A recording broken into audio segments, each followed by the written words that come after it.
Muy buenas, terminó ese Gran Premio de Brasil tan apasionante y por supuesto vamos a hacer aquí un buen análisis a lo que nos dejó. Nos vamos a centrar además en el caso Aston Martin, y digo Aston Martin y no solo Alonso porque es muy interesante. Por supuesto haremos hincapié en esa pelea con Pérez y todo eso, pero es interesante analizar dónde está cada uno en esas primeras posiciones, ¿no?, de la parrilla, analizando cada uno de los equipos. Lo vamos a hacer con los datos, como siempre, ya sabéis que los tenéis disponibles. Os voy a dejar un enlace en la descripción para que lo veáis y por supuesto tenemos aquí todos los datos que nos resumen un poquito la carrera y demás. Vamos a empezar por el tema estratégico. Como veis, fue una carrera bastante monótona desde el punto de vista de las estrategias, porque era evidente que lo que había que hacer era salir con el neumático blando, poner el medio y luego terminar con ese neumático blando. De esa manera vas a tener el blando al final para luchar en pista mejor. Vas a tener ese neumático blando cuando menos degradación hay por el estado de la pista, por la carga de combustible y todo eso. Por lo tanto, como era casi evidente, pues esa es la estrategia ganadora que utilizó prácticamente todo el mundo. Hubo otros pilotos que se la jugaron, como Piastri, como Hülkenberg, pero al final pues estaban luchando por algo que era muy complicado. Si hubiesen tenido suerte de algún safety car en un momento exacto y demás, podrían haber jugado bien, pero como no tenían nada que perder, pues se la jugaron una estrategia que realmente no era la buena. En resumen, muchísimas más vueltas con el blando que con el medio, como podéis ver aquí, aunque la tanda más larga con cada uno no era muy diferente. De hecho, la degradación no fue un problema, al menos para la mayoría de equipos. Si nos fijamos aquí abajo, vamos a ver el caso de Mercedes. Como veis, en el primer stint ambos pilotos tienen mucha degradación, pues que los tiempos van subiendo constantemente, y luego en el segundo no tanto. Es decir, viendo esto podríamos pensar que bueno, que sí, que los Mercedes tenían bastante degradación al principio. Veis que el tiempo de Russell es prácticamente el mismo que el de Hamilton, porque estaban los dos pegados uno detrás de otro.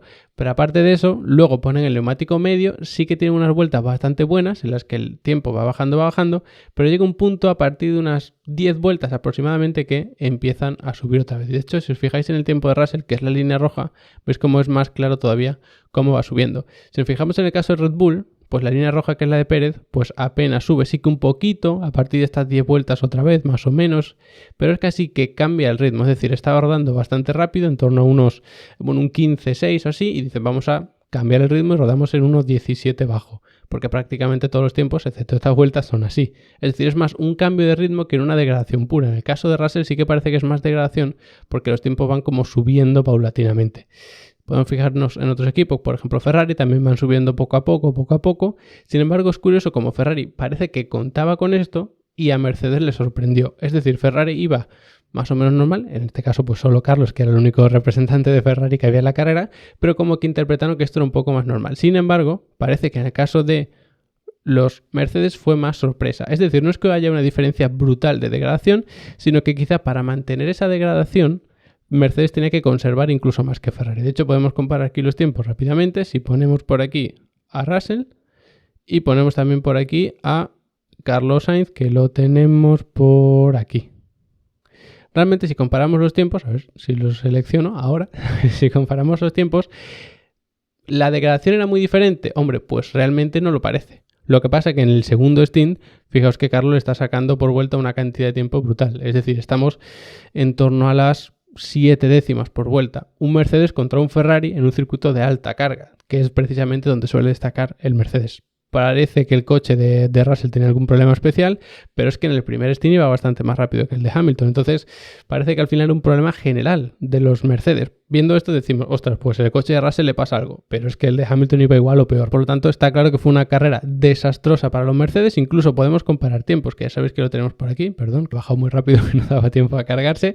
Podemos comparar los ritmos. Si veis el tercer stint de 4, que bueno, realmente es casi como el segundo, porque el primero fue en la primera vuelta, 2 vueltas. Entonces, en ese segundo stint realmente, que es cuando prácticamente todo el mundo pone el medio, fijaos que Russell está en ritmo en 1.16.6 alto, 16.4 bajo Hamilton, por detrás de un Tsunoda, de un Gasly, de un Ricciardo y por supuesto de Aston Martin, de McLaren, es decir, de sus rivales directos. Estamos hablando de que el Mercedes era tan lento como los hombres de Alfa Romeo. Un desastre total. Es verdad que este stint, pues bueno, hay que analizar exactamente qué vueltas son, porque como veis en el de Joe, por ejemplo, es de entre las 16 y la 21. Son muy poquitas vueltas, son vueltas antes incluso que las de Russell, pero bueno, nos podemos hacer la idea de que estaban por ahí. Es decir, desastroso el ritmo de repente de los Mercedes.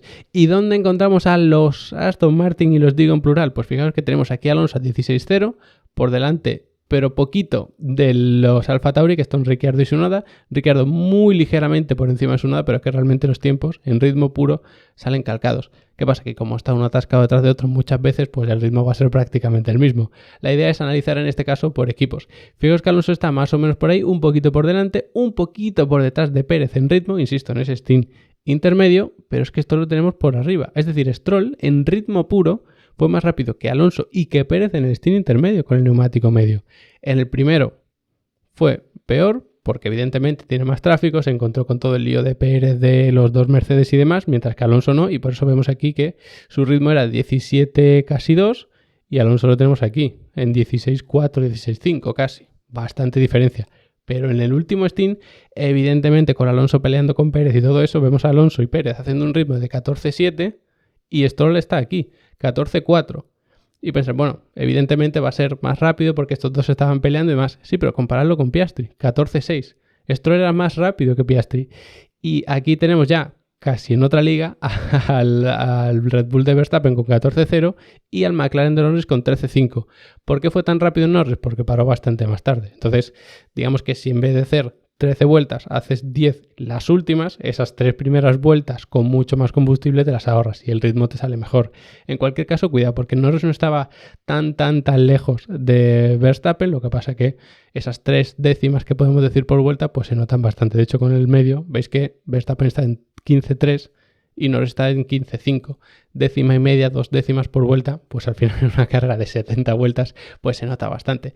¿Qué conclusión podemos sacar de aquí? Viendo que además Carlos está justo detrás, pues realmente esto que veis aquí es prácticamente como estuvieron los equipos. Pero realmente el Aston Martin podríamos considerar que estaba por encima del Ferrari, porque claro, Stroll tuvo cierto tráfico en ese stint intermedio, Alonso y Pérez estuvieron peleando entre ellos, entonces vemos a un Verstappen que está claramente por encima del McLaren, no mucho, pero el único rival claro que tenía aquí el Red Bull era McLaren, y luego podemos decir que estaba Ferrari, pero realmente yo consideraría que era incluso Stroll. De hecho, podemos comparar el tiempo vuelta a vuelta que tenemos ahí ya seleccionado a Sainz, y si lo comparamos, por ejemplo, con Stroll, ya digo, porque tuvo una carrera un poquito más tranquila, fijaos en el ritmo, es prácticamente el mismo durante toda la carrera, excepto en estas últimas vueltas, que sí, Stroll tiene pues una vuelta más fresco, los neumáticos blandos del final y demás, pero la diferencia es bastante grande. Estamos hablando de en torno a unas 4 décimas más o menos, y eso pues no te lo da precisamente una vuelta. Por lo tanto, si no solo está bien Alonso con Aston Martin, sino que están los dos pilotos,